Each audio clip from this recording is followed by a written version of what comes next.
Hey everyone, my name is Joe Testa. Thank you for joining us today. Very excited about today's interview. Before we get started, I just want to give some recognition to our mission control, Scott Quady and Emily Smith, running all the stuff, pulling all the levers in the background. And a little housekeeping, pay some bills here. Um, just wanted to let everybody know about Z Club.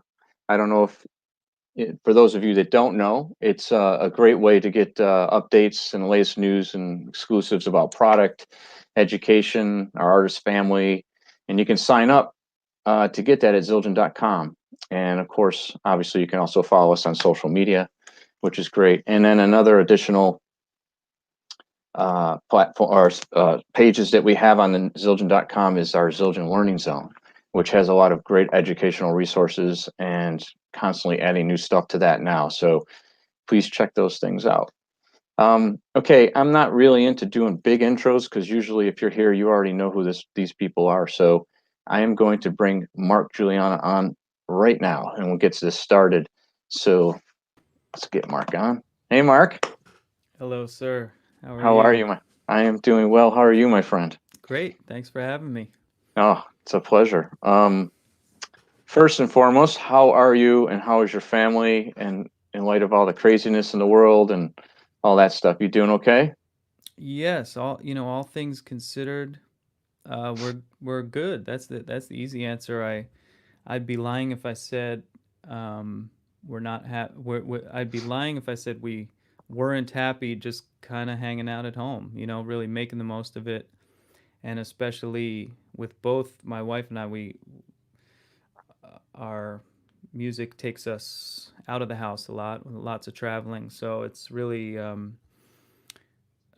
great. I see it more as an opportunity to just really be home and be together and lean into that instead of focusing on all the things we're missing out on. Kind of reframe it a bit and really be grateful to have this time together. Yeah, I think a lot of people are trying to do that, and I think well, that's what you got to do. You got to Yep, do the best you can with the what you're given, right?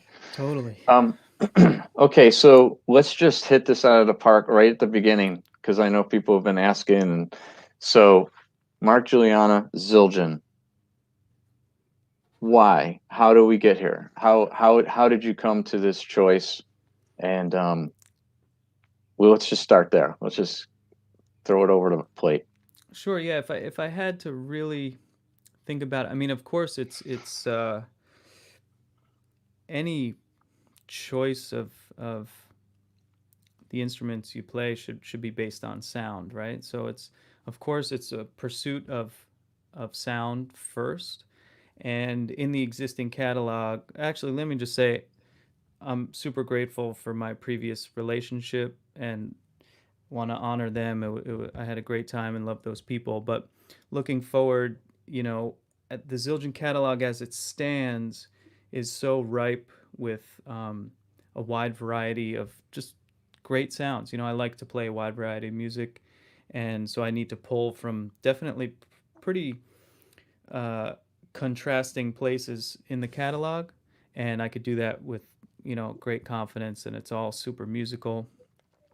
Another thing that was really exciting that helped me make the jump was this idea of collaboration. This is a fairly new relationship, but it's already very collaborative, and I'm really grateful to be able to have the ear of you guys. And hey, what if we tried this? And then maybe there's a box at my door a week later, and it's, oh wow, this worked. Maybe we could do this. That for me is incredibly exciting because I think of all the instruments we play, cymbals are the most difficult to manipulate after they're made. Drums, we could change heads, change tuning, tape, this stuff like that.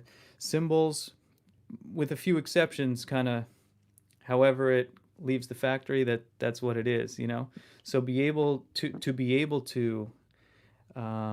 throw ideas back and forth and potentially have an influence on how the stuff is made is really exciting. And again, all in pursuit of a sound. And then the third thing is I'd be lying if I said legacy didn't play a big part. I mean, when I kind of daydream about my heroes, most of which are not here anymore, whether it's Elvin Jones, Tony Williams, guys like that.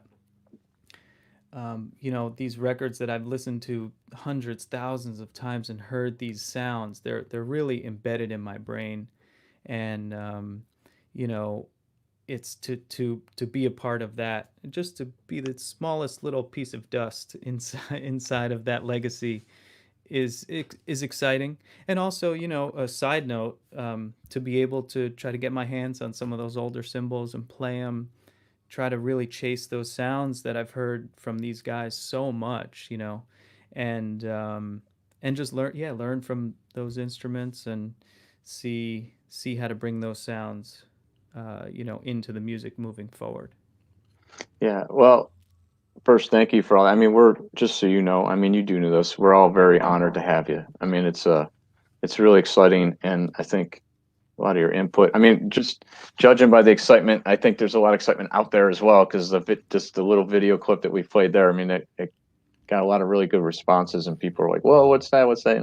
Right. So, um, I wanted to dive a little bit into you as a player. Um, you're proficient in a lot of different genres and different styles and things of that nature, but I would guess to say it's probably the easy, and correct me if I'm wrong, but I would guess if I had to boil it down to two different things, it'd be more like the acoustic world and then kind of I don't want to say electronic from electronic drum standpoint, but more of trying to simulate that electronicness or ish, vibe. Is that fair to say?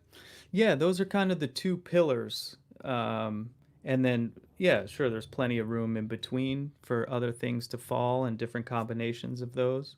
But my main two working projects are beat music, which is that electronic inspired world, and then my jazz quartet, which is the acoustic world. Yeah.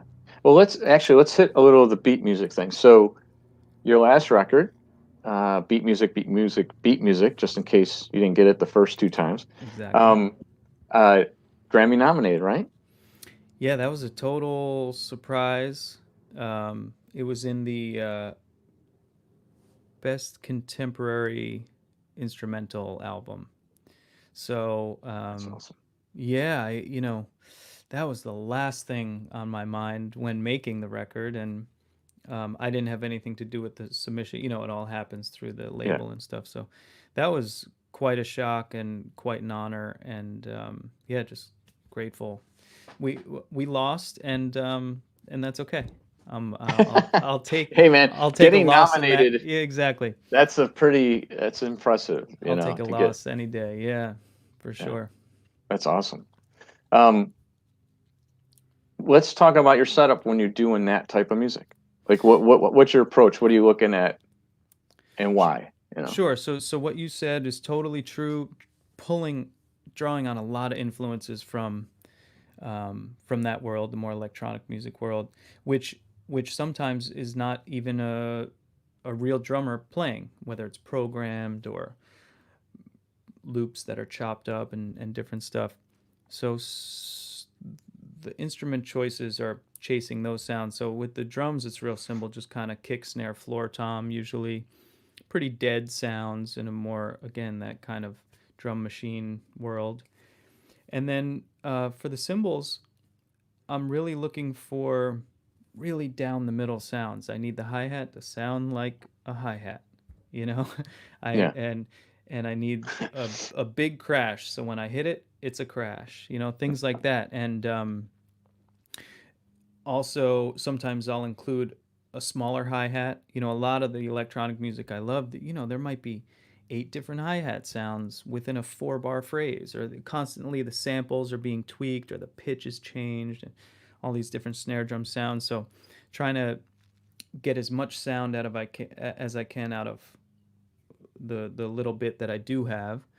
And yeah, so these sounds are really like, again, reaching to what I see as like the meat of the Zildjian catalog, if you will. It's like new beat hi hats. Again, that thing of like, hey, I need some hi hats. Here are new beats.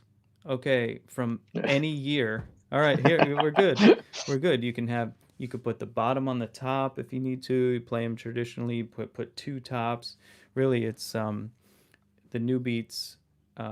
Sometimes when you're exploring new sounds or new cymbals, the way I have been these past couple months, you tend to look for the more exotic stuff. You're drawn to the fringe Yeah, sometimes. yeah, yeah. But man, just a pair of new beat hi-hats.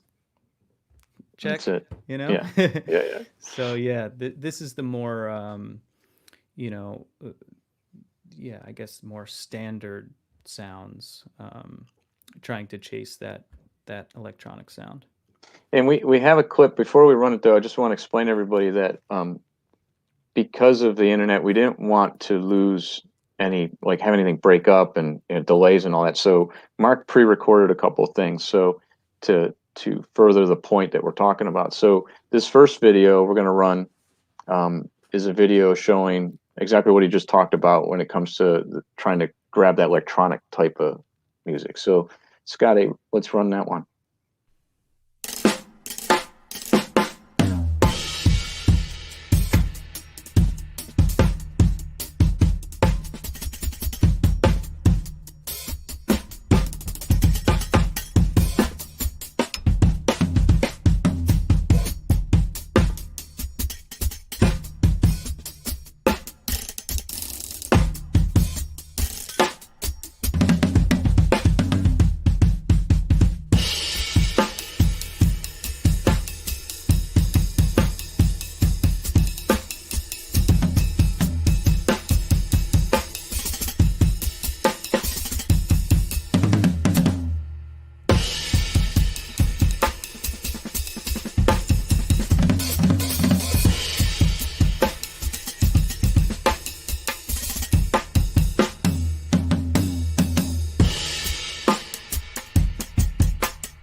That's so All great. right. So tell everybody what you got in there. What are you using besides the new Yeah, so beats? those are new beats, 14-inch new beats. Um, the smaller hats right next to them, they're 10-inch hats, that I don't know the best way to describe them.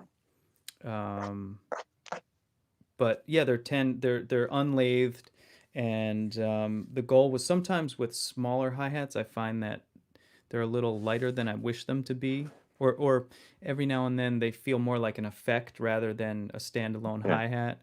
So these I was wishing for true, just simply another pair of smaller hi-hats to get that just enough contrast so your ear can hear the difference, but to that be able sounded great. to move between them. And then that big crash is a 22-inch something. It's it's I one of my closest friends and great drummer, Zach Danziger, is obviously an important part of the Zildjian family, and we've collaborated a lot over the years, and I've managed to steal some cymbals from him. That being one of them. When I was thinking about I just want a big crash that's going to ring for a while. That one did the trick. So Sounded great. uh, I love. I did you see Zildjian Underground? Did you see when we did that? Did you see any of the foot? You were there. I That's was right. there. You were there. Yeah, yeah, It was amazing. yeah, yeah. It watching you do that reminded me of some of that. And then I'm trying to. How do you guys get to the place where you're able to play around the time like that? It's like you're just playing with the time, but you know exactly where you are at all times. I That just blows my mind to see that and how that's accomplished. How do you get there? Like, Yeah, I think it's a good question. For me, it's the use of space. hmm, Because the more notes you play, the more information you're providing the listener of where things fall. But as you start to leave space, that starts to create some mystery. And if I leave if I'm playing all the notes, then I'm not allowing any room for your interpretation of what it might be. It's just, here's all the information. But as I start to leave space, maybe now in those spaces, you can start to imagine your own ways to fill that space, or what you think it might be or where it might go. And then as you start to build your own expectations, I can then play with that, and put things maybe in a slightly less familiar place, or move those around. And on a more technical side, it could be as simple as thinking about 16th notes and thinking about triplets. But with that space, that's what creates the blurriness, I think. Yeah. Yeah, it's amazing. And when you're working on that stuff, did you originally at least start with working with a click so that to try to hone in where it always is? For sure, yeah. I think I Yeah. spent a lot of time trying to play in a very precise way in my Mm, practicing. So it doesn't always mean that precision is the best choice for the music. But right. if the stronger relationship I can develop with like the really precise placement, then that will give me a reference when, if I do want to move the notes around, I can do it in relation to where they quote should belong, you know. Yeah. Yeah. Yeah, lifelong pursuit, always Yeah. trying to tackle that stuff. Oh, that's so great. All right, so then the other pillar is the acoustic world, right? And Hmm. so I know you have your jazz quartet, and I think, is it 2 albums you guys have, right? Yep, 2 records out. And um go ahead. What are the names of the yeah, records? Family First is, and then Jersey. Of course, Yeah, Jersey. exactly. um and yeah, that's very traditional saxophone, piano, acoustic bass, and drums. And for me, up until that point, Family First came out in, I want to say, 2015, I believe. And up until that point, like all of my leader stuff, all of my own music had been more experimental and electronic influenced. Hmm. So I wanted to challenge myself to try to make my own statement in this more traditional world. And I thought, okay, because I was relying on, experimental ideas to create. And in that world, it's like anything goes. It's almost like the farther you reach, the more exciting it can be. But in this more traditional world, it's like, you build this framework from which to work, and then how creative can you be inside of that box? So I thought, saxophone, piano, bass, drums, that's one of the most traditional instrumentations you'll find in jazz. I mean, the John Coltrane quartet, Yep, there you my go. heroes, it's like I'm part insane to try to use that template to try to say something, but I think of it more as like honoring that sound and like paying tribute to it, while we're trying to make our own statement. So, and same thing with my setup. In the more electronic world, I'm always experimenting with different stuff and different setups. And for the acoustic world, I really tried to be as traditional as possible, kind of a bebop tuning, small kit, 2 cymbals, hi-hat, that's it. Not allowed to. So even if in the studio we're playing a ballad and maybe it would be great to swap out the snare drum to the ballad snare, nope, not allowed. Got to get the sound from this. So a big part of that was just I love that. establishing these rules, and then trying to find the freedom within the parameters. Yeah, I love that whole approach of like setting up, okay, here's the fence. Yep, You can do whatever you want inside the fence. Yeah, precisely, it's precisely. really great. And again, it's And almost what we were saying about, dealing with our reality now. It's like you could spend your time looking over that fence and dreaming about all the right. things you can't do or not allowed to do, or you turn around and you look and you're like, "Oh man, okay, let's go. This is plenty of space." Yeah. Yeah, that's so great. Hmm. Speaking of the Coltrane Quartet, did you ever get a chance to meet Elvin? I met him once. I shook his hand. I went to see him at the Blue Note in 1999. It's my first semester at college. We had a table right in the front, and I pulled like the number one thing you shouldn't do as a fan at a gig. I did. Um, you know, Wait, well, I'll tell what you. could, At the Blue Note, the dressing room was upstairs, so the yeah. musicians walk off the front of the stage, and you have to walk through a couple tables, and you go around up the stairs. Mhm. So here's Elvin, 99. He's in the last handful of years of his life. I might have been at one of those shows, and yeah, Yeah, and just played incredibly, yeah, just so generous, just beautiful. And he walks off the front of the stage, and I'm right there, and I just stand up, and I was like, "Excuse me, uh, you know, Elvin." So he's taking two steps off the stage, "Oh, Elvin, I don't know if I said Mr. Jones or Elvin, you're my hero. Can I please have a picture?" And he's like, "Sure." Puts his arm around me and my buddies, takes a photo. I have the photo.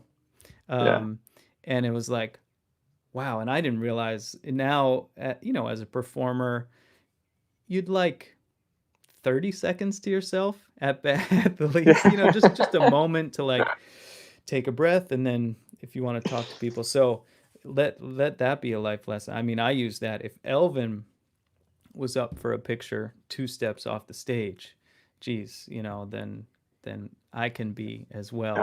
So he was the most gracious person. Like he would not leave until everybody in line got an autograph or got to meet him. It used to drive Keiko nuts because he'd be like, we gotta go, we gotta right, go," and he'd be like, "I'm not leaving." right, Like he right, right, was right, right. refused to leave until everybody had said hello to him. He was so great like that. Mm-hmm. That's hysterical. That's a Yeah, great yeah, story. yeah, yeah, for sure. And then the other group you have is obviously with your wife, with Gretchen. By the way, everybody, Mark is married to Gretchen Parlato, who is also quite an amazing musician herself. And well, why don't you talk Absolutely. about that band? Because Yeah. So what's amazing about that is that she has you, and then she also, I think, plays Kendrick, right? Kendrick's also. totally. I mean, how she has two of the best drummers in the Right, world? right, right, right. Amazing. Throughout the years, yeah, Kendrick was her main main guy, and the classic New York thing. Everybody's busy, everybody's running around, so Kendrick might be out with somebody else, and somehow over 10 years ago now, I got recommended for the gig, and that's how we met. Just started playing together. A few years later, one thing leads to another, and we end up together, and we start a family. So now, right, like currently, it's not necessarily that there is an existing band that we're both in, but it's almost like behind the scenes, everything is extremely collaborative. Whether it's a beat music record or a certain melody or harmony, I'm constantly bouncing ideas off her and using that inspiration. And most recently, she has a new band called Floor, which is um, acoustic guitar and cello and more percussion and Oh, incredible musicians. So cool. she has a new record coming out soon, a few months from now, I think early next year.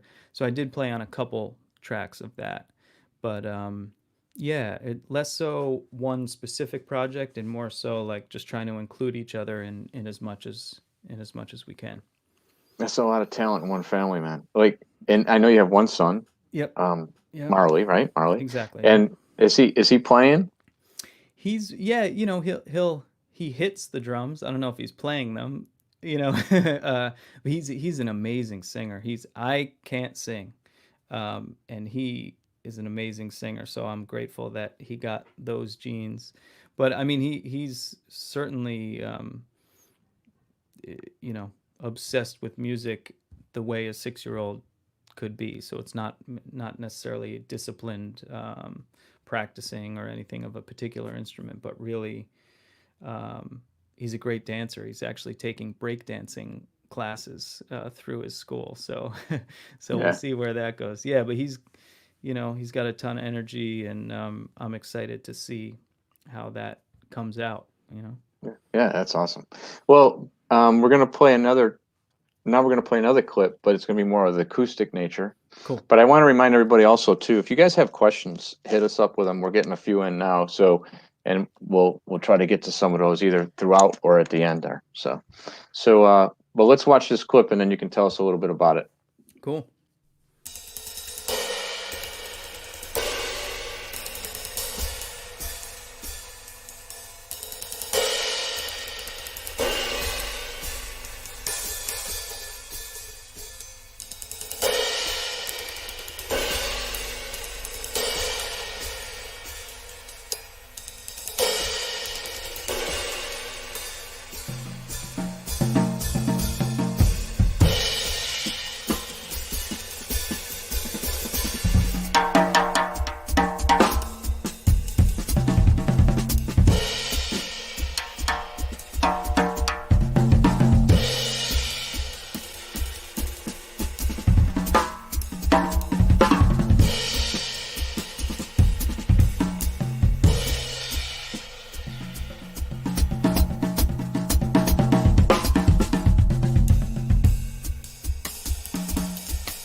Man, everything about that kit sounds amazing.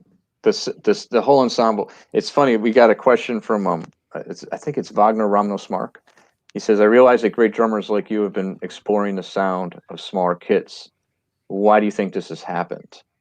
And I mean, you just did it like that. It's the perfect time to ask that question because it's right there in that. So, what do you think? Yeah, I guess you mean smaller kits, meaning the amount of drums, right? Yeah, For I think me, yeah, the whole setup. Yeah. yeah, yeah. For me, again, this was a challenge that I gave myself when creating the jazz quartet. Of like, okay, let me try to be as minimal. Follow, take the lead.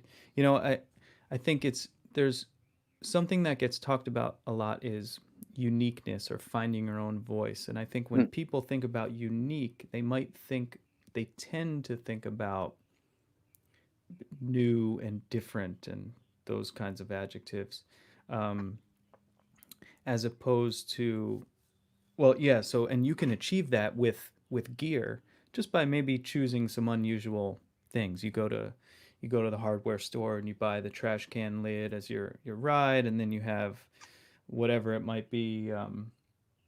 Yeah, anything you could think of. Yeah.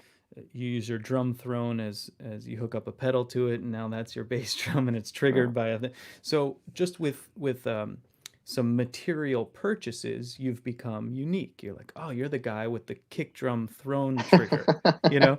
Um, but there isn't always much depth to that uniqueness, you know. So I thought, what if instead of taking the path less traveled, what if you actually take the path most traveled and try to find yourself that way?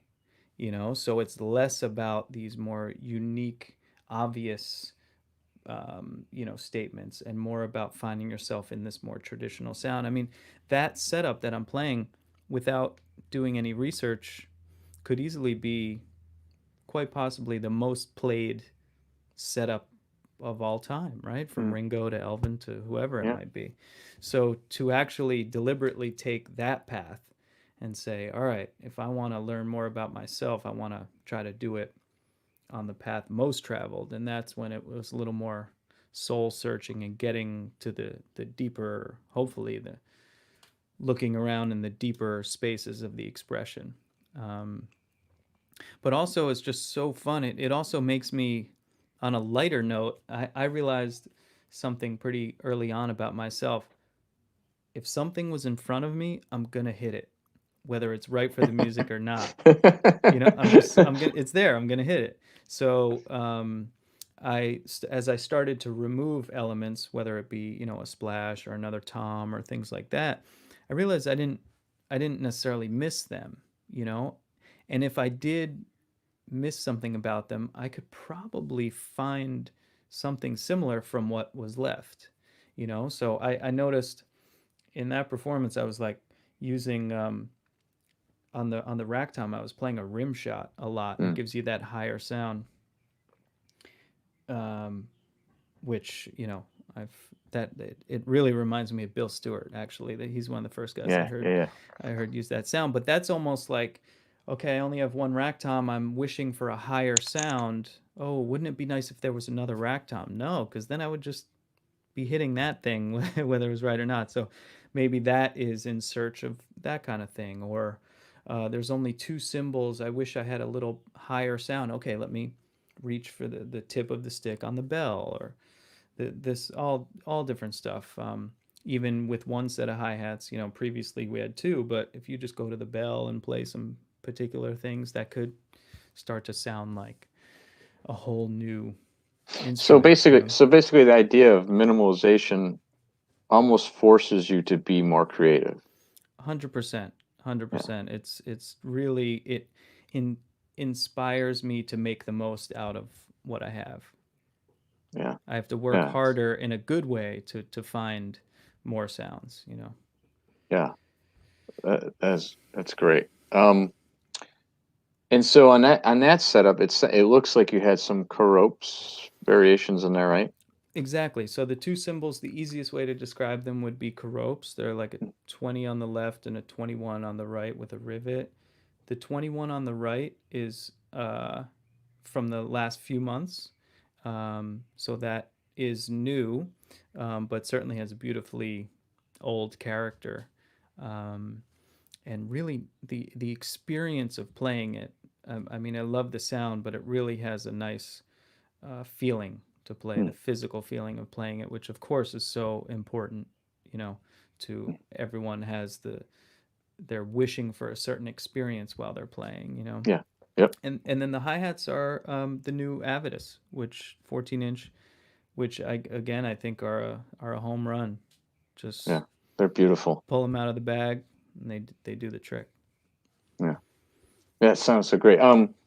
Let's see here. Carlos Miguel drums. He says, "Thanks for all the knowledge, Mark. You're awesome. I have a question. How do you approach the sides of the music that you are playing without mixing them?" Which is a good question, actually.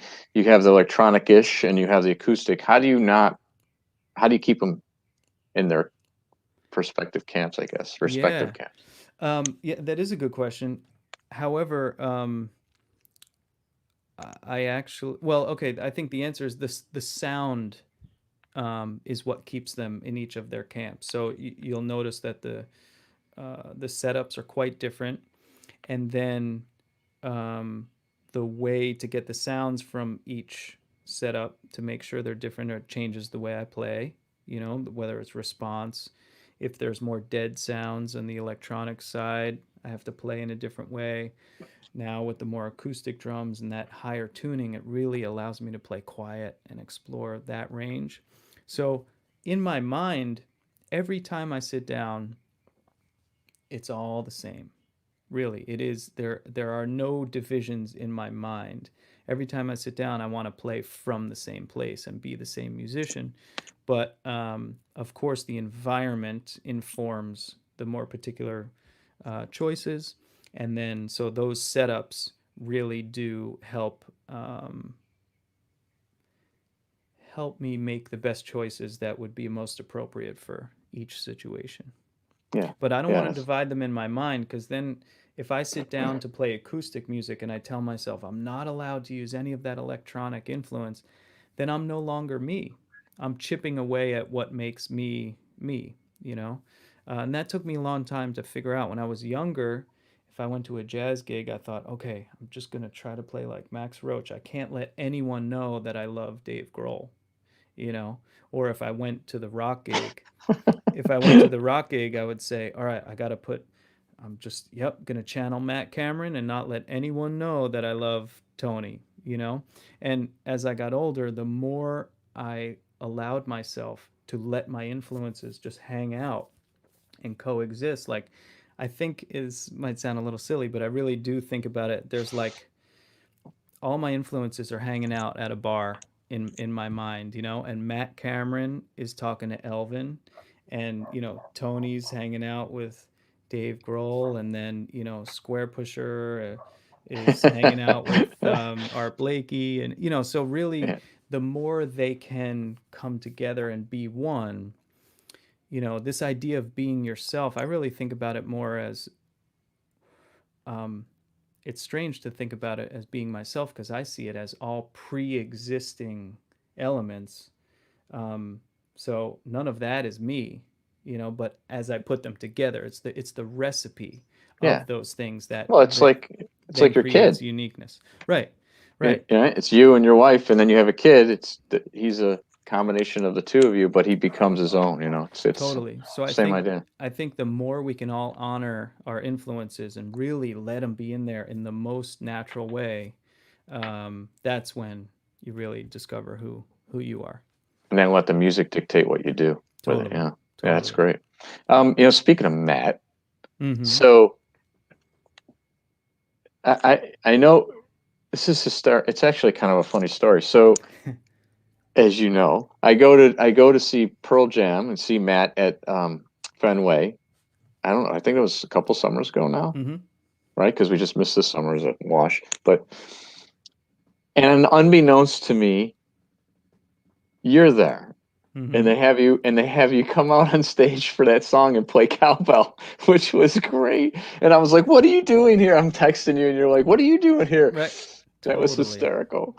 But Totally. you ended up playing with on Matt's solo record. You should tell everybody a little bit about that, because that's the coolest story ever. Totally. Yeah, I guess I'll go in reverse. Um, Playing with Pearl Jam at Fenway Park, I mean, without a doubt, hands down, the most people I've ever played in front of. And I played quarter notes on a cowbell. It's just like, here I went to jazz school, I studied with all these great teachers, did all this work, and I it videotaped that for all you from the side. oh man, what a life highlight. Jeez, so nice. Yeah, Matt and I connected after the Black Star record came out, the David Bowie Black Star record. He had reached out and commented on something that I posted. I see Matt Cameron, like, hey, this is great, and I'm thinking like, all right, clearly there's more than one Matt Cameron in the world. This isn't him. Clicked on it. I was like, what was it? Sent him a message, and then we went back and forth, and really very quickly became friends. And he asked me to play drums on his solo record, where he's playing guitar and singing. Yeah, It's amazing. It's amazing. so that record is called Cave Dweller. Came out a couple years ago, and it's totally a trip. Again, he really is one of my earliest drum heroes, and still very much so. And to be tracking drums and to like look into the control room and Matt's like, yeah, I'm like, this is so strange. Why aren't you here? But as you know, I quickly learned that he is just, incredibly kind and generous guy. Yes. Really, so yeah, just such a great guy, Yeah, he really and is. he's one of those guys you meet and you're like, oh yeah, no wonder you're who you Yeah. are. It's Yeah. um, so deep, and I've learned so much from him. And then yeah, it materializing, and because he would joke, he's like, man, if you come to a show, you got to play cowbell on the song. I'm like, come on, there's no way, and I flew up that morning and it happened. So total trip. That, Yeah. that was hysterical. That's so funny. Yeah. Okay, another question here before we move on to the next section here. But the action drummer says, "Have you developed your own hand technique for playing quietly, or did you get taught? Did you get taught it? Picked it up from any of your favorite players?" Yeah, it's a good question. I think a little bit of both. Um, I've had amazing teachers. My first teacher was Joe Bergamini, who I grew up, in the town over from him. So I just got extremely lucky that the local drum teacher was him, and Yeah, he's the reason I play drums. it's amazing. It's really, yeah. And then after 4 years with Joe, I started studying with John Riley, and it was a bit more like with Joe. It was very foundational, and we were dealing with all styles. And then with John, we kind of started to move more into that jazz world. And who, of course, John is, Yeah, what just world class player, world class teacher. And so as it started to get into that place with John, as I was playing more jazz specific music, I was starting to think about playing quiet a little bit more. And, one of those, uh, I think other people would agree, one of the most difficult things is to play quiet with great intensity. You don't want, mm, just because the music has to come down in volume, you don't want the energy to follow, right.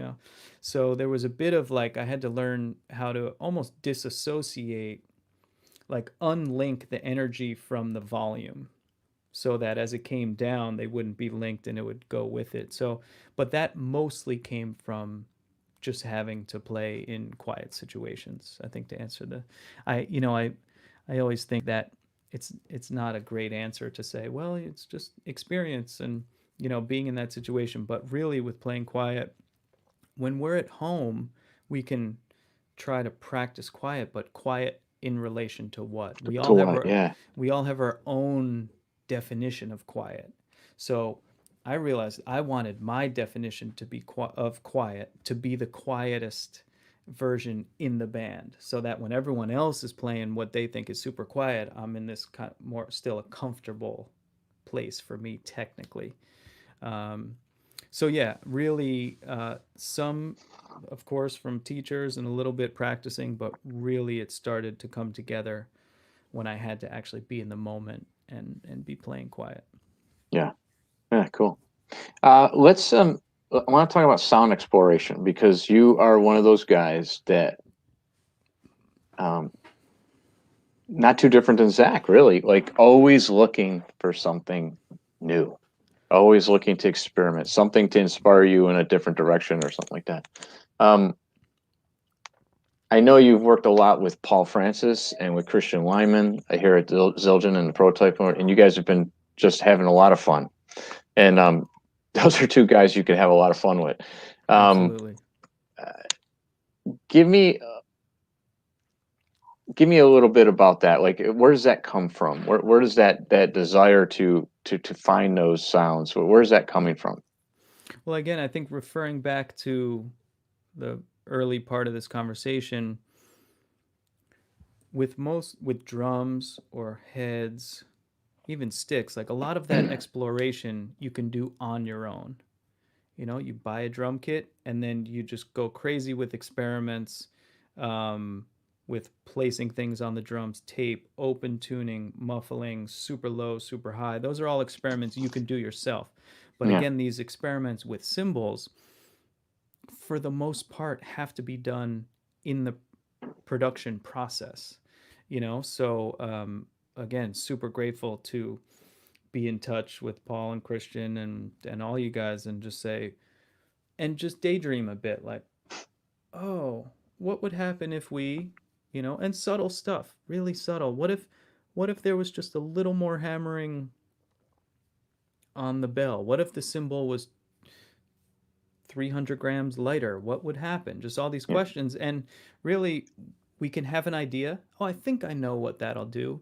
But until you do it, you're like, whoa, I can't believe how much 80 grams mattered, Yeah. Or, okay, we want the cymbal to feel very loose, but we don't want it to do this. How can we do that? So things like that. It's more so, again, chasing these sounds that we've all heard, and that we really connect to, and again, that was another part of just dipping my toe barely into the vintage world, more so from an educational standpoint. Like, okay, I want to learn why this cymbal behaves the way it does. Is it because it's 70 years old?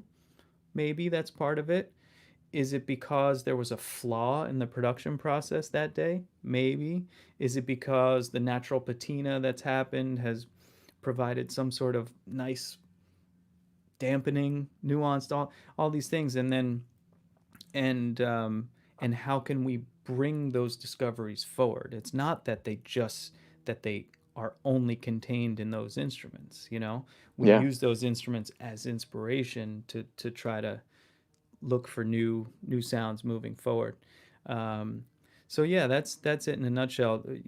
Referring back to Zach, over the years, just for fun, we've tried some experiments where we even did a little bit hammering ourselves, and we have no idea what we're doing. I promise you that. But it would always lead to an interesting result. Yeah. And whether you like it or not, or whether it's super musical or not, that's subjective. Yeah. But wow, a little bit of this here and a little bit of that, the impact was amazing. And it always led to more of like a one-off feeling, like, wow, after that little bit of a tweak, now this cymbal really is its own thing. Yeah. So again, in no way are all these things successful pursuits, but you got to fail, and you got to go too far and be like, we just destroyed that cymbal. All right, cool. But now we know. Yeah. And Yeah. without going there, we wouldn't know where to stop otherwise. So now you went too far, and you turn around, and okay, let's 30% of that. Maybe that's a sweet spot, and let it rest for a week, and do little things. I'm doing that in a super a much smaller way. Even just tape, like this much tape close to the bell. Oh, what did that do? I can't tell. I can't tell any difference. You know what? Let me leave it. I'll come back tomorrow, and the next day, oh wow, I notice it. Or what if I Yeah. move that little bit of tape? So again, the ways to manipulate cymbals after they're made are much more limiting, rather, as compared to drums, but there's still stuff to explore and try Yeah. to have fun with, Yeah. And with Paul and Christian, I mean, you couldn't find two better people to like join forces with when it comes to that. I mean, they love it. Hey, can we try So this? And like yeah. I said, then there's a box at my door. It's like, oh, cool, Yeah. So it's very exciting. Very, Yeah. Yeah. yeah. Yeah. And that um feeling of exploration you have on the instrument, you also seem to have in your playing musically too. So like improvisational playing and things like that. How do how do you approach that? Like, because that is, I've never understood it. I don't know if that's something you can learn. Like you either I think the process of improving is what you is learning, right? So like, talk a little bit about that, because we do have a video clip of you just improving a solo, which I want to watch, but I kind of want to get a bit of a vibe when it's like, okay, Mark, you're up, go. Like, what does your brain do? What does it get? What mode does it go into? How does it prepare for that? Yeah, so I love the drums. I love playing alone if I have to, but really I love playing with other musicians, you know? And it's in that situation where ideas, the chemistry and the adrenaline, ideas are just flying around for you to grab and use and manipulate and make your own and all that stuff. So in that situation, like any conversation, like any good conversation, requires deep listening and being in the moment and really trying to listen and respond and all that stuff. So that I think is the best environment to learn, more conversational and listening. But in a situation where I am playing by myself, I'm still trying to bring those things with me. So I still want to be listening as best I can, even though it might just be me playing, and still try to maybe respond to things, even though I was the one who Hmm. initiated. Still try to make it conversational. Try to have a shape, tell a bit of a story, invite the listener in, or not. You have so many choices at any given moment to play something to welcome the listener, to play something to intentionally alienate them, and then so then you can later say, "Oh, I'm sorry, come in." Things like that. It can go anywhere in a more drum specific way. Um, the setup absolutely informs my choices, and quite often it's more about, I think more about what not to do rather than what to do, because if you focus on what to do, like, oh, what should I do, there's limitless options. Hmm. If someone just says, okay, play, it's like, play what? Yeah, Whereas like with a kid, the great example is like, you dump a pile of Legos on the floor, they just start building something. right. They Yeah. just go. If I dumped a pile of Legos in front of you, you'd be like, well, what do you want me to build? We have this, what should I build? We're intimidated by all the options. Yeah. So Yeah. for me, That's good. it's usually creating limitations, just fabricating certain limitations. So maybe that would be, okay, I'm just going to start, and I'm not allowed to use any cymbals, and I'm going to have the snares off. Okay, go. And just those two um, predetermined, rules will now make it a lot easier to just get going. And the It's that fence idea you talked about. totally, totally, because without a fence, you're in Central Park. You're like, where should I It's go? it's almost overwhelming. Yeah. Yes. So the idea of predetermining those boundaries, and then really the hardest part for me is just starting. Once I start, then the sound starts informing the next Mm. decision, and this motif becomes that, and that's the easy part. I think really sometimes the starting is the difficult thing. So So this uh, video we're about to watch, what was the fence? Do you remember what you used before? yeah, I would say that I created a little bit different setup for this one. Um, I have these traditional West African drums, these dunduns, these mini dunduns that are two of them in the place of a rack tom. So already um, they that new sound is super inspiring sound. It's one of those instruments that you just can't stop playing it. You just love it so much you keep returning to it. Mm. And so that those sounds are steering me for sure.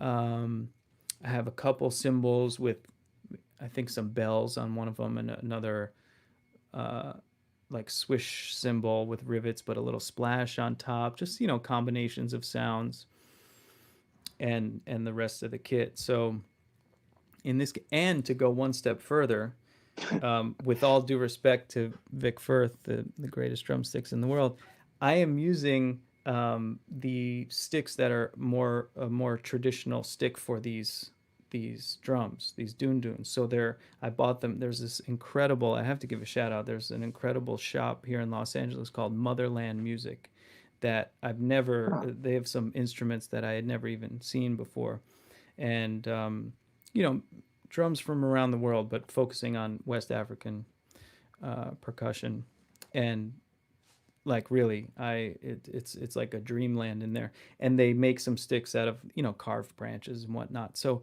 there's something about this imperfect branch that I'm now holding in my hands. This was something I really learned from Billy Martin too, one of my favorite Oh yeah, drummers. yeah. Billy's into that. Yeah. Billy's making his own sticks, and even just with your eyes closed before you play a note, make a sound, the sensation is different. Wait, these aren't 85 A's. I can't just play the stuff that comes out so easily. You know, I've now changed my perspective, and hopefully that'll help me make some new choices in this moment. So I'm using those sticks, and again, that's the idea of the environment helping change my decisions and like inform where to go.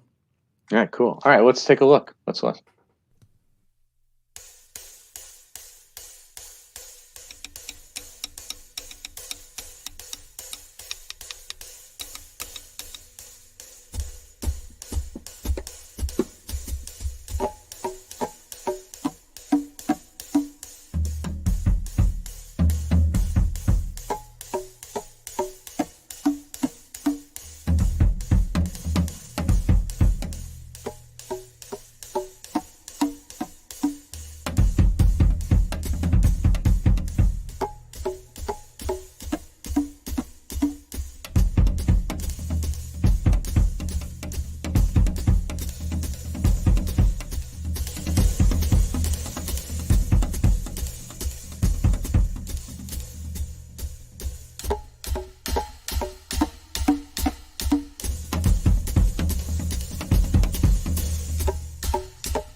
Yeah, man. I mean, besides the sticks, that was amazing. Yep. Yep. No, that's so awesome. That's really cool. Yeah, those drums really, I hope you could see it, like really informing the direction, Oh yeah, totally. you I know. could, if I was you, it's same thing. I'd have to hit those over and over again. They sound so Yep. beautiful. Yep. Amazing. Yeah, and the cymbal with the little bells around it, that's a flat ride, but in the Carope style, which was Yeah. another new experiment, which again, Sounds amazing. not all experiments work. That one That did. one does. Yeah. Yeah. Yeah. That for sure worked. Yeah. Yeah. It's Hmm. awesome. Um, okay. As every player, as they kind of evolve, right? They go through an evolution in playing. So how would you say, what was the most profound evolution you think from when you started to where you are? I mean, it's kind of a little open-ended question, but I mean, Hmm. give me some high points of like things that really just helped you spurt into a new evolution era of, Hmm. I think, yeah, I think two things come to mind. First is just having the opportunity to play with great musicians. Like the only way to become a great musician is to play music with other musicians, and hopefully they're great too. You know, yeah, yeah, yeah. um, I am the musician I am only because of the experiences I've had. I did my homework and I practiced a bit, but that can only get you so far.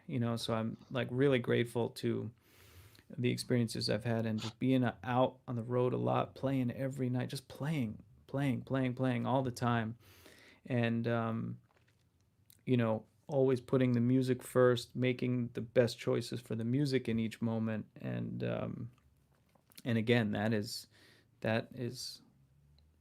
an infinite path. Always learning. Um, Another thing that comes to mind, which might be a strange answer, is it's almost like a de-evolution in some ways. Like when I was younger, I used to think about the finished product a lot, and I used to think a lot about styles. Today, I'm Mm, going to work on playing a jazz feel, the jazz beat in 3/4 at quarter note equals 186. Okay, I want yeah, to work on that. I want to work on drum and bass. I want to transcribe this thing and try to get this to sound exactly like the record. I want to try to get this Steve Gadd fill. I got the notes onto the page, but why when I play it is it's so different than when he plays it. And I still can't do it. Of course, he's yeah.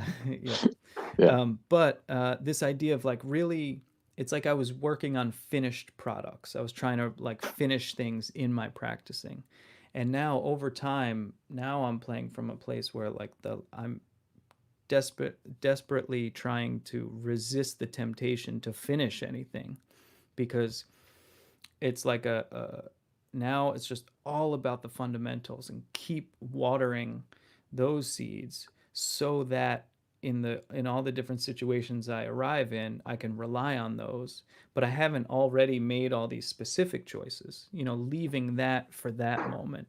mm, So I'm building the foundation, constantly just returning to the fundamentals. If you saw the stuff I practice, it doesn't get much more boring than that. It's like just really I've been working on the same stuff because it's proven itself to be so important. Like, what am I going to need every time I sit down? I'm going to need to be able to play triplets in time at quarter note equals 90. All right, can I mm. do it?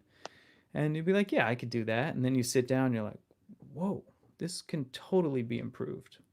Totally. Looking for that stuff and trusting that then when I get into a musical situation, that's the reward. And I get to, you know, polish things off and create the finished product. But I think when I was younger, I had it kind of opposite. I would maybe take the fundamentals for granted and jump to just the fun stuff, you know. And I realized leave the fun stuff for the music making, Yeah, and you're practicing that. Yeah, so it's almost like a reversal in some ways, yeah, but but that. but that's cool. I could see I totally understand what you're saying. Hmm. I mean, not from a personal experience because I'm doing this, you're doing Sure, that. sure, sure, sure. But I totally understand. So with you mentioned Joe and you mentioned John as far as teachers are concerned. Were there other teachers, or would you say those were your two pivotal? Yeah, those were definitely the two pivotal Yeah, guys. Over the years, I've taken plenty of one-off lesson. I took a lesson with Jojo Mayer in 2001, and we became buddies after that. Studied with Dan Weiss. Started studying with Dan around 2000. he's amazing Um, too. oh yeah, just So good. master musician, and we became good friends after that. There are people that I didn't study with that I totally think of as teachers or mentors because I would just be at every gig and maybe we'd hang out after or just get to ask a couple questions in that way. And those guys are like Jim Black, one Hmm. of my favorite drummers, Jeff Ballard. Um, who else would be in there? Again, a guy like Billy Martin. We only met recently, but like I really think of him as a mentor, um, and yeah, like a Dave King. Oh, Zach. Dave, great. Yeah, I exactly. totally think of Zach as a mentor in many ways. So yeah, all these guys that I looked up to, and so I didn't take any formal lessons with that list of guys, but in my brain, they're teachers. Yeah, yeah, yeah, absolutely. Um, what are you currently listening to right now? Old or new? Like it's I always find it interesting to see what people are listening to. That even the stuff that like you would people maybe would be like Mark wasn't listening to that, Mm-hmm. you know.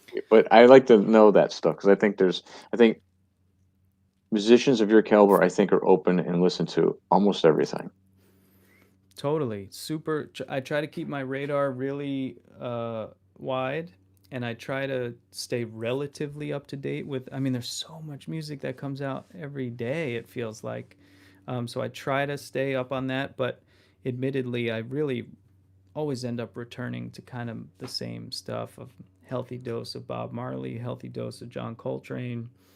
Um, one thing over the last couple years, um, I guess 3 years ago, maybe three or so years ago, I had the chance to go to Havana in Cuba Oh for wow, a percussion festival, wow, and I am a different person after returning. I've since been again, so I've been down there twice, and both times were really at risk of being dramatic, like truly life changing. I know that might get thrown around a lot, but in this case, totally true, and made some really good friends down there, and drummers that I wish, unfortunately, due to political things or whatever reasons, there's a bit of there isn't as much exchange culturally as I wish there could be, and Oliver Valdez is a oh just yeah, complete monster. yeah, Rodney Barreto, these guys have become my buddies down there, and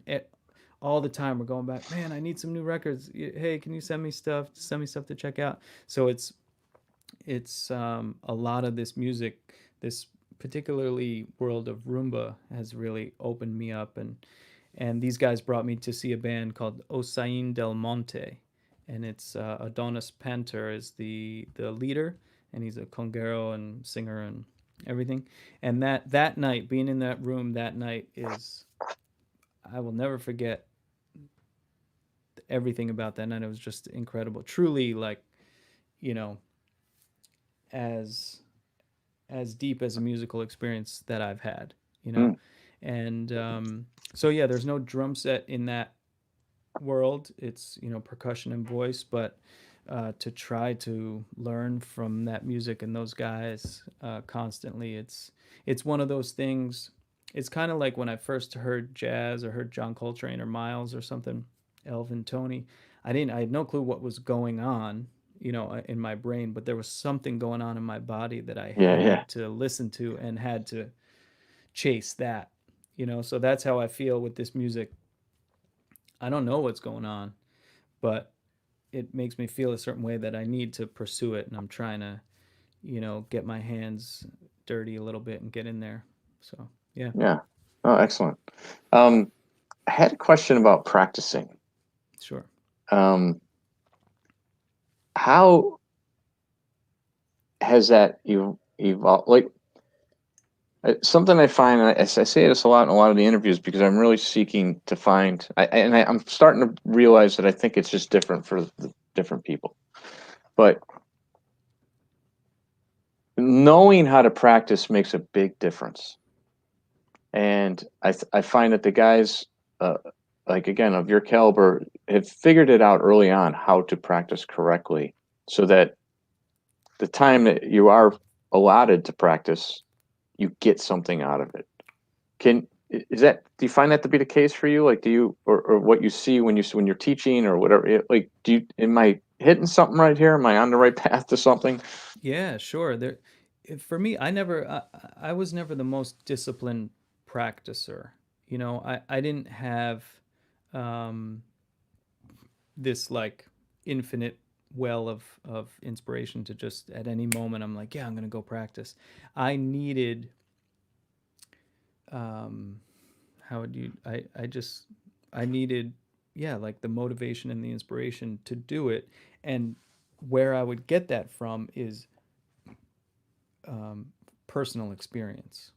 Again, I had incredible teachers that I'm so grateful for. When I was younger, I didn't have any of my own experiences or I didn't have any of my own ideas. So I relied on Joe. What Joe said was the Bible. I'm going to do Hmm. it because I trust him.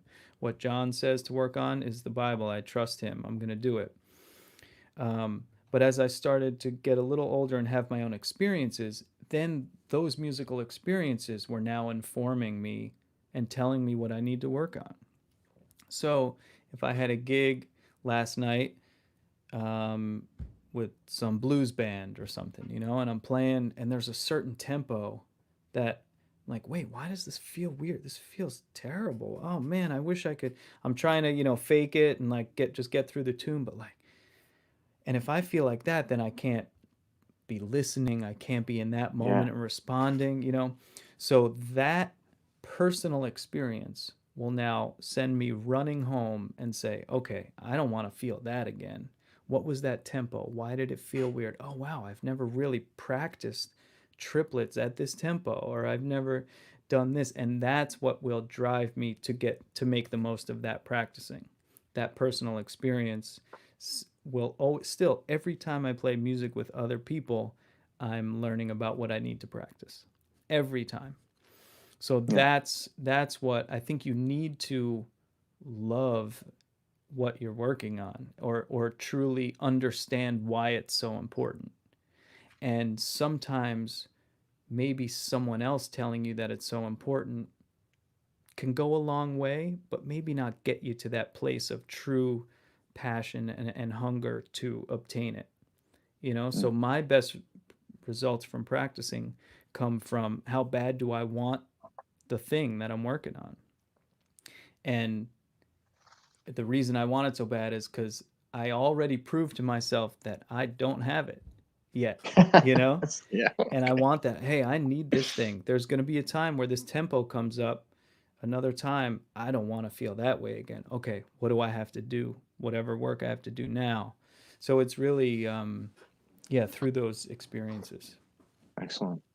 Well, so we watched a couple different videos, and it's interesting because like two of them, well, one of them was existing kind of Zildjian existing cymbals. Others were some prototypes. Some others were corropes and things of that nature. But you, kind of going with this whole theme of like wanting to push, always innovate, but also play tribute to the legacy thing. I know you've been out shopping and looking for some old stuff, and Which I must say right now is easily the absolute worst time to be trying to get my hands on some old cymbals because my wallet is gasping for air at this point. your wife Um, must be loving it. yeah, Another yeah, one. you know. No, I've been really careful and just trying to get my hands on some. And again, even if it's not this like jaw-dropping cymbal, it's like, oh, what can I learn from this one? What about it works, or what about it is am I wishing more from, or something like that. So, and to just honor, this is it. It's fun to just kind of stare at like a 70-year-old cymbal and just like, man, who has played Yeah. you? Where have you been? Yeah. If you And could tell stories, just right? daydream a bit. Yeah, Yeah. Well, let's watch. You did a video with some vintage stuff that you had sure, picked up, Zildjians, of course. So let's take a watch. Let's take a watch of that. definitely.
Yeah, man. Beautiful. What, unlike Paul, I can't just look at something and tell you exactly what that was and what year it's from and who, Yeah, totally. So what, Me neither. it's Me neither. it's But amazing. It's a walking encyclopedia. What is it that you're playing there that you know, well, at least that you know of, what you so got there? the hi hats were, I found a pair of very very thin hi hats. I think 50s A's, and the top and the bottom cymbal were approximately the same weight. So, Hmm. now traditionally the top, I guess there was a time where they were being made, around the same weight, top and bottom. But now traditionally the bottom cymbal is a little heavier, right? So I found a pair, uh, of 60s A's, a little heavier, but they also match. So now I take the lighter one, the 50s, and put it on the 60s. And for me, I am no expert about the timeline of things and what stamp means what. I'm just chasing a sound, So there Yeah. are certainly people out there that would embarrass me with the knowledge of this stuff, but yeah, it was, and I'm not making the choices based on time or Right. any of that. It happens to be the lighter ones on top and the slightly heavier ones on bottom. The cymbal on my left is an 18-inch K, so that was still made in Turkey, and with 6 rivets. And it's really nice because it could totally, if you needed to, it could totally behave as a ride cymbal, which is not always so common from an 18-inch cymbal. Yeah. It Right. could Yeah. really it could really hold its own, and so it's got some mojo going on. And then the cymbal on the right is a 22-inch A from the 50s with a really small bell, so I like a mini cup, ride. And there's a funny story about that. It's actually quite heavier than I would typically reach for, but it has incredible wobble. So I think typically there's an assumption that if you want that wobble, you're going to find it in a lighter cymbal, but this one really defies that Wow. assumption. It's really moving around a lot, but it's like 2,600 grams. So for me compared to the other stuff I play. That's a little heavier. And funny story behind that one, because there's an incredible drum shop in Portland called Revival Drum Shop. Really, if you haven't been there, you have to go. It's as inspiring as a drum shop gets, and the guys are just total sweethearts and a really fun hang. So one of the guys there, Jake, sent me a message, because now with quarantine and everything, people are posting everything online. Hey, we just got this in, and maybe people buy online. So he sent me this directly, and he's like, "Hey, Mark, just a heads up, we just got this in. I thought you might like it before I post it." I'm like, "This is so unfair." I'm just It's like crap. yeah. You're reaching out specifically. There's something about this that's making you reach out. I was like, okay, all right, send me the invoice. Yeah, so it really is a special one, and it's one of those that really makes me want to play different stuff, hear different stuff. So yeah, it's fun to have access to these sounds. Yeah, it's awesome. It was beautiful. All right, so before we get into some questions, I had one last thing for you. What are some of the what are some current and future projects that you're working on?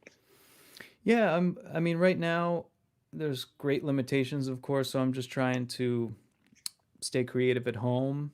I started this series called Cave, which is a chance for me to just experiment not only sonically but visually too. So I've been making these videos, and I have a Patreon page where I do some teaching through there.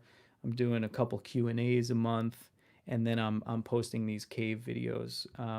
So that's been fun to try to, I need deadlines to make stuff. I could have all these Mm, ideas, but until you say, all right, on this day, you got to make it. So the cave project has been really fulfilling in this time. And yeah, recording from home with some, for some friends, or starting now just to dip my hands back into a little bit more recording. Unfortunately, um, the traveling and the touring still feels a bit out of reach, but that's out of our hands. And yeah, but I think the plan, if everything was normal, I have a whole new batch of jazz quartet songs that whenever we can, we'll record, and that'll be the next record. But also, always, again with beat music, they're kind of always on parallel paths, so I'm always chipping away at both. yeah, very cool. Awesome. All right, let's Yeah, take a couple questions here. cool. So Daniel is Mali, I think. Thanks for the inspiration. Any thoughts, ideas on structuring practice time in a good and productive way? I think we talked a little bit about that, but maybe you Yeah, can. yeah. The structure of practice time. I think this could have been included in the previous answer. I Yeah, think it's cliche, but of course it's quality over quantity. So I think um, don't worry about putting too much energy or thought into the amount of time, and really make sure your focus is on how that time is being used and the quality of that time. So 10 great minutes can absolutely be more productive than 2 hours of kind of mindless practice. So I think it's just really try to put yourself in the best position to be productive, and turn your phone off. How's that? How's that for yeah, a tangible concept. suggestion? Yeah, All yeah. right. Ralph Wam Figel, how do you get to a place of improvising fearlessly? Great question. I mean, that's an ultimate pursuit, ongoing pursuit. Um, I think if you just keep zooming out, zoom out, zoom out, we're so stuck in the details. We're so worried about things that could go wrong. Um, Hmm, in order to be fearless, you have to play from a place where you understand that nothing can go wrong. What can go wrong? We're just playing music, especially in an improvised way. What can go wrong? And if you play from that place, then you're cool.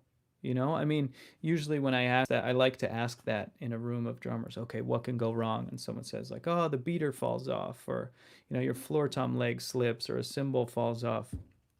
My first reaction is like, "Man, it probably made an amazing sound when it hit the floor." You know, that must have been amazing. I wish I was there for that. You know, and then if you let that moment inform your next decisions, like that's really exciting. But all those things, it's easy to live on this really zoomed in level, but when you zoom out, it's like, oh man, it's all good. People will be there with you if you're in that moment. One of the hardest things to do is just be still and be in that moment. And if you're in that moment, hopefully you inspire the listener to be in that moment, and then once you're there, anything goes, you know. Yeah. But yeah, fear is a very real thing, but I think it's all just about from the where are we, what perspective are we seeing it from, But yeah, nothing can go wrong. All right. Alex Stavropoulos.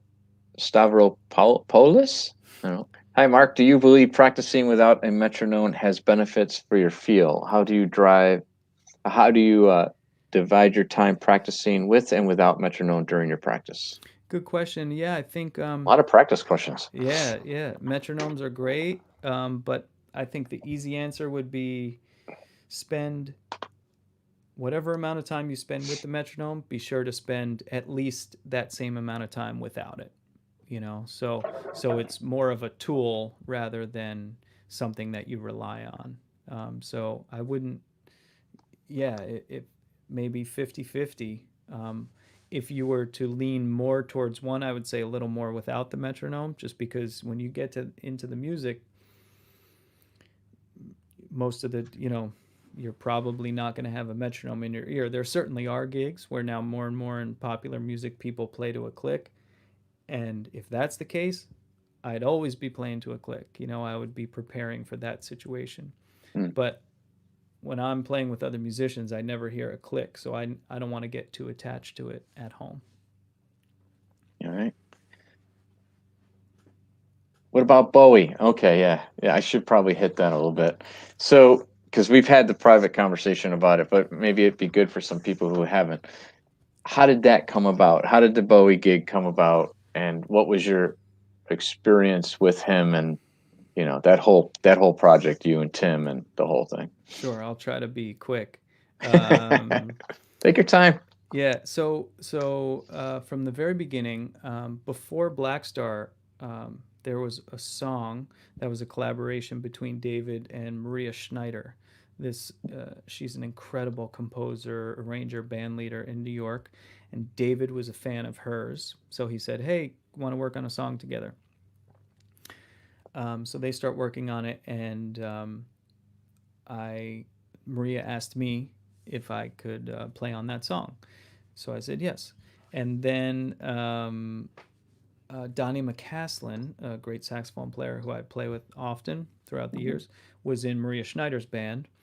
And there was something about this song that reminded Maria of stuff we had done on one of Donnie's records. So Maria brought David down to the 55 bar in New York City, which, if you've been there, it's total dive bar where some incredible music has taken place over the years. But for David Bowie to be in here, nobody recognizes him. Really kind of undercover. So he got to see us. That's with Tim LaFave, as you mentioned, and Jason Lindner. And those are like, we're family at this point. And David got to hear us play. So after this one song we did with Maria, that ended up on like a best of recording called Nothing Has Changed. He invited us. He's like, "Hey, I have these songs. I'm going to make this record. Will you guys do it?" So we did it, and it was, again, here I am going to use the phrase, but life-changing. I think it's apt for this, It was 3 different one-week sessions spread out over a few months, and he was there the whole time. He was everything you hear is a performance, is a take. We were always all playing together at once. He was always singing with us in the same room. You know, so much energy, and just so kind. But it was like he's incredibly generous, unbelievably funny. That might be the one of the bigger takeaways. Like incredibly funny, incredibly smart. Wherever the conversation would go, he was the smartest guy in the room. Wow. You're talking about Renaissance art from Eastern Europe. Okay, he's gonna know where we're going. We're talking about films from Brazilian films from the 80s. Okay, we're there. We're going to talk about, Little Richard, one of his heroes. Okay, he knows everything about that. We're going to talk about food. We're going to talk about, like, really, wherever it would go, he was the source for it. So just incredibly inspiring to be around him, to see him realize his vision and to be so open to our ideas. It's pretty amazing. Were those songs uh, demoed and given to you to learn before, or did you write them in the studio? Like, how was that process? Yeah, they were all demoed, with the exception of one, which you just kind of played for us on, So, like, was there any singing. drums on the demos, or it was just open air? Yeah, totally. The stuff you hear is me trying to play what's on the demo. Oh, And the demo would be, programmed, whether it's a drum machine or just some loops. And what was fun was, wow. a lot of the times, if not always, those beats would be totally counterintuitive. Like he's not thinking like a drummer. He's not Yeah. worried about how many arms I have or not. He's just here's the thing, and then so I for some of them I really had to figure out a way to bring it to the acoustic kit. Yeah. And but yeah, that beat you hear on the first song, Black Star, He programmed them himself, the that drums? yeah, that beat Wow. is on the demo. I would Wow. never have the courage to walk in and be like, I have an idea for this song, let me play this, because it's a pretty it's not your typical choice. It's a really creative and Wow. yeah, just a fascinating groove. So yeah, that's what you hear is me just trying to play what he programmed. Wow. That's cool. Very cool. All right. Oh yeah, here we go. I'm surprised it took this long, honestly. Does your love of coffee ever affect your playing, both good or bad, other than when you're traveling with all your stuff? Right. So that makes me think, like, you know it's oh, you sounded great in Naples. Yeah, probably because we had great coffee, but the gig wasn't so good in fill in the blank. I don't want to insult Winnipeg or anything. Sorry, Winnipeg.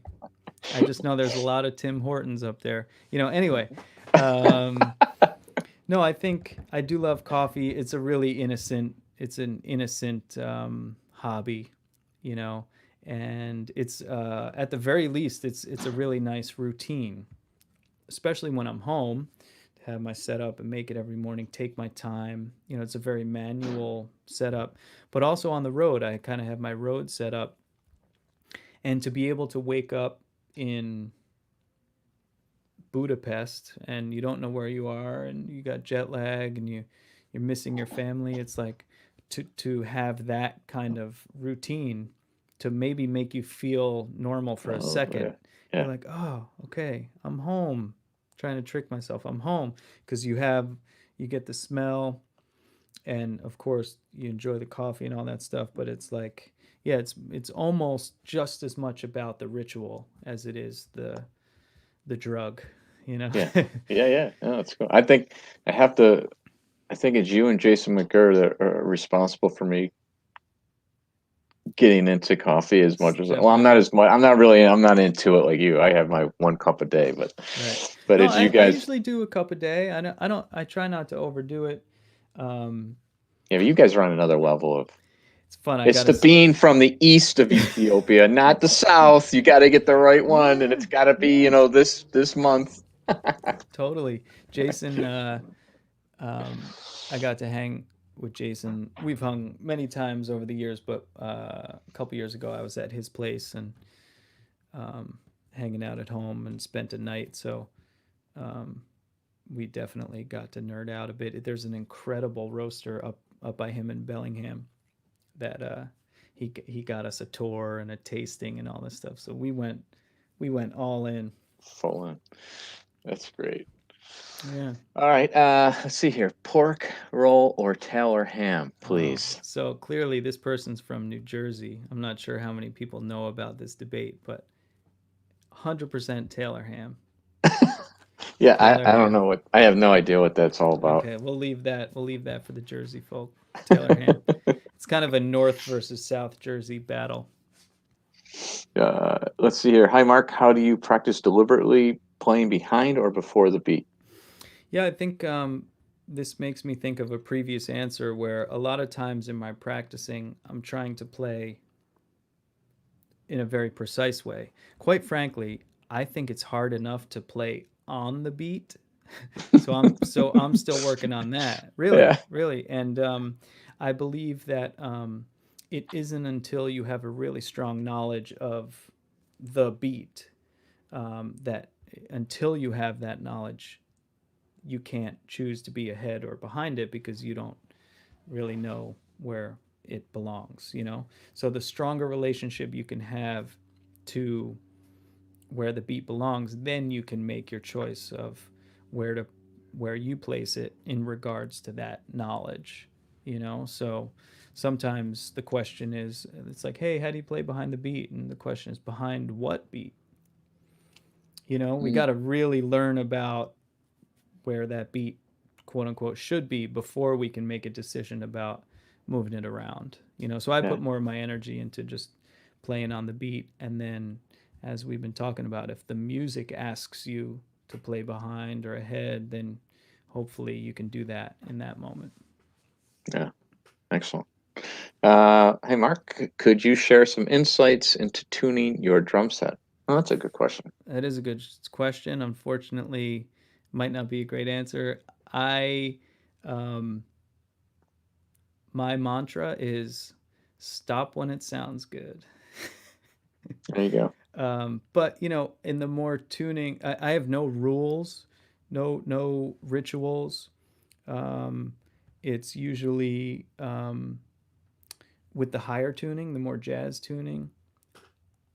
It's never specific pitches for me. I know I have some friends who tune to specific pitches. Um, but for me, it's more just about the relationships. And I do think that different drums live best in different places. So I'm really, I don't want to show up and say, okay, drums, you're gonna sound like this. You know, I think to me it should be a two-way street. And if you get to a club and you know, you get these beautiful drums at some club, and if they're tuned a little higher than maybe where I want them to be, but it really intuitively feels like their sweet spot, I'm going to leave them because they're going to behave best there. And Yeah, it's really true. if I try to bring them down a little, you know, maybe the heads are a little worn in or something and they get a little wrinkly or, you know, so I'm open to, I have a sound in mind, but I'm totally open to let the instrument kind of tell me where it wants to be as well, you know? Yeah, yeah. Um, what's the hardest thing you're working on right now? What is challenging you at the moment? Yeah, geez, the hardest thing is the easiest stuff, you know, or the most simple stuff, just really fundamental. Sorry if I sound like a broken record, but like I'm just trying to be here now and not think about the stuff that I need to do or not, you know, think back on and wish things could have been different, you know. It's really all we have is right now and you know that's really hard enough to really just be here and and then I think if you can find that place then the answers become clear about you know what to work on or any of that, you know. So it's less about specific stuff and more just trying to be present, you know. Yeah. Hey Mark, how do you come up with new grooves in a world where we feel everything has been done? You just called David Bowie. Well, used Yeah, to, yeah, exactly. Good question. Yeah, I think, yeah, let's flip that. Okay, let's say, yeah, everything's been done. Oh, thank you. Now it takes the pressure off me of trying to have to do something that has never been done. Okay, now that that's out of the way, let me just look for something that feels good, something that I want to hear, something that if I'm representing all of my influences and if I'm in this moment, this is me. Okay, cool. And there's a good chance, again, I think Steve Gadd's the perfect example of this. You know, Steve Gadd can play something that has been done before and make it sound completely fresh, completely new, completely present, completely musical. It's almost like by focusing on the stuff, that's the way we say, oh, well, this has been done before. But you can take that same stuff and deliver it in a way that has never been delivered before, which I think the masters, those are the masters. Yeah, sometimes there's brand new stuff that they're working with, totally. But most of the time, it's the same stuff we're all dealing with, but it's the way it's delivered that makes it so special and unique to them. Yeah, those guys, you hear something, you like, oh, that's Gad, Hmm. or that's You Jeff. hear Like. you hear him play the hi-hat pedal with his left foot, and you're like, yeah, man, I love Gad. Yeah, The most innocent, simplistic musical statement, and it's always him. yeah, yeah. All right, let's do one more, and then we'll close it out here because Okay. it's been, believe it or not, hour and 45 minutes already. Hey Mark, can you recommend bands you like? Yeah, I would start off just to reiterate Osain Del Monte out of Havana. Um, let's see. I'll try to go elsewhere. Um, it's so funny. The first stuff that comes to mind is just all my friends. So much incredible music. Um, geez, trying not to be too obvious. Um, hmm, it's a tough one. I'm just trying to think of music I saw. What was the last music I saw live before everything shut down? Oh, you know who I love? One of the last concerts I went to was this amazing singer named Emily King. Oh, she's amazing. Yeah, She is. I it's really mean, good. yeah, she's incredible. Gretchen and I got to see her in L.A. and it just jaw-droppingly start to finish amazing. Um, and I kind of always think of them together actually. So it's reminding me of another incredible singer named Leanne LaHavas, who's based out of London. Um, uh, I had the privilege to play on. She had a record that came out a couple months ago, and I got to play on one of the tracks. But she's really stunning as well. Incredible singer and songwriter. Um, you know, I really like uh, a record from a few years ago called American Dream, and the band is LCD Sound System. Hmm. Um, it's a great record, great sounds, great performances. And the band leader is James Murphy. I actually got to meet him.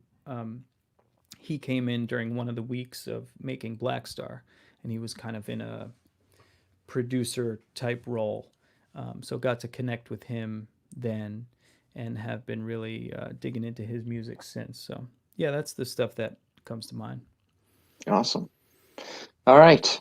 Um, man, hour, almost 2 hours, bro. Yeah. Um, You know, First and foremost, thank you. oh, Um, thank you. Thank you. we're all very honored that you're playing Zildjian, and we're just excited about what we're going to be able to do together. And it's fun, man. It's fun having you. It just feels natural. For And sure. I appreciate you spending the time today with us and doing All all good. this. And for those of you who tuned in, we appreciate you guys. If you get a chance, please go to Zildjian.com and sign up for the Z Club so you can get all kinds of information about artists, education stuff, new products, anything. You get the heads up a little bit before everybody else. I saw when you guys did that introductory thing, there's some stuff from John, right? So Yeah, John's got, so and that's on the Zildjian Learning Zone okay, section. so He did a whole lesson series. I gotta go there. I It's gotta awesome. check it out. Yeah. Yeah, it's really good. So the Zildjian Learning Zone is really great for that as well. And again, Mark, appreciate you, brother. Love you. The Thank you. Love you family. too. Thank you very Stay much. safe. And thanks, everybody. We'll see you next time. See you.